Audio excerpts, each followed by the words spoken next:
Jessica Radcliffe had always believed that the ocean had a soul. As a little girl, while most kids played with dolls, Jessica spent her days beside tanks and aquariums. Her father, a marine biologist, often brought home sea creatures, starfish, jellyfish, even tiny octopuses for his research. She didn't just observe them. She connected. It was like the salt water pulsed in her veins. By the time she was 10, she could tell the difference between a playful dolphin and a stressed one. Just by watching their eyes, she was special. When she turned 19, Jessica graduated in marine biology and joined Ocean Haven Marine Park. Her dream had finally come true. She was assigned her first Orca, enormous, majestic female killer whale with jet black skin and fierce amber eyes. Jessica named her Melo. The bond between them was instant, unexplainable, almost supernatural. Within weeks, their shows became the talk of the town. Melo would leap high above the water, spin midair, and dive back in perfect rhythm to Jessica's commands. Thousands clapped. Some cried. People traveled across the country to see them perform together. But magic often has a dark side. At first, the changes were subtle. Melo started refusing food. Then she'd float still for hours, ignoring Jessica's presence. Sometimes, without warning, she'd slam her body against the tank walls in the middle of the night. Veterinarians examined her. They said maybe it was dietary imbalance, maybe hormone shifts. But Jessica knew better. She looked into Melo's eyes, and what she saw wasn't confusion or pain. It was rage. Privately, Jessica began suspecting something deeper. Melo's sudden mood swings, her unpredictability, her bursts of affection followed by terrifying aggression. It was all too familiar. Jessica's mother was bipolar, and Melo displayed the same duality.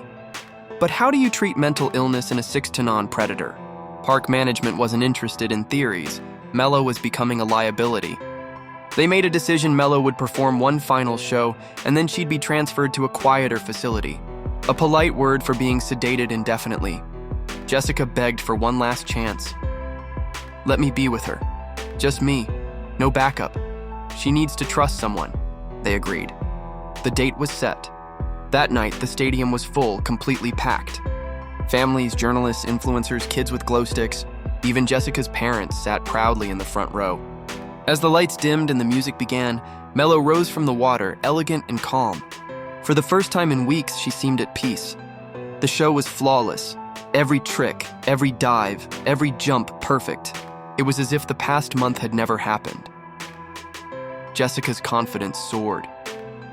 Then came the final act. The one people had paid to see.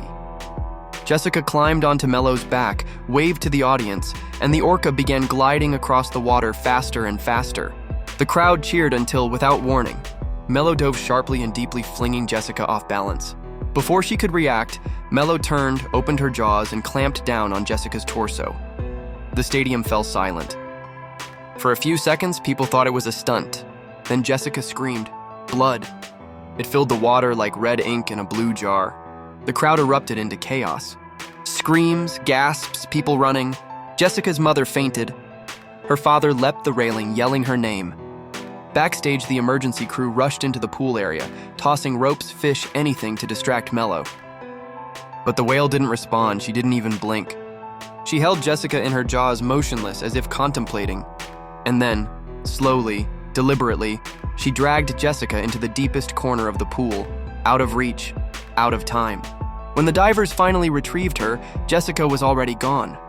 Her ribs shattered, lungs collapsed. The girl who once danced with the sea was devoured by its silence. The park tried to cover it up. Tragic accident, they called it. Unpredictable animal behavior. But that wasn't the full truth. Because Jessica wasn't Melo's first victim, years earlier, a man named Daniel Patrick, Dukes, a thrill-seeking drifter with a drug habit, had snuck into the same marine park after hours. He slipped past security, took off his clothes, and jumped into Melo's tank. Why, no one really knows. Maybe it was the drugs, maybe it was madness. Maybe he wanted to prove something. But by morning, his body floated, lifeless, mangled, bloodied, unrecognizable. His injuries matched the exact same bite pattern Melo left on Jessica. Two humans, same killer, same tank. So was Melo a monster, or was she trying to speak? Marine psychologists later reviewed footage of Melo's behavior. Her erratic shifts, her refusal to eat, her agitation before shows. Their conclusion was terrifying. Melo was not insane. She was depressed and highly intelligent. Imagine living your life trapped in a tank 1,000th the size of your natural home, made to perform tricks for food, surrounded by noise, flashes, chemicals. Without your family, without a voice, imagine feeling your soul slowly fading. Some believe the day Melo wasn't lashing out. She was breaking down, and Jessica, she was just there. One trainer later revealed something haunting. A week before her death, Jessica had sat beside Melo's tank late at night. Alone, whispering, "She's in pain," she said. "She's tired of dancing." Today, that tank no longer exists. Ocean Haven was shut down. Melo was transferred to a secluded sanctuary far from crowds under close observation. Some nights, locals say they still hear her cry, but no humans go near her anymore. So what do we make of this? Was Jessica's death a tragic accident? Or was it the price we pay for turning nature into entertainment? Some say orcas don't belong in tanks. Others believe with enough love anything can be tamed. But maybe, just maybe, some spirits are too wild to cage. Let us know what you think. Was Melo a victim or a killer? Did Jessica see it coming? Or did the ocean simply take back what was always its own? If stories like this leave you thinking, hit subscribe and don't forget to press the bell icon. We'll return soon with another haunting tale from the edge of nature and humanity. Till then, stay safe, stay curious, and remember some waves are not meant to be ridden.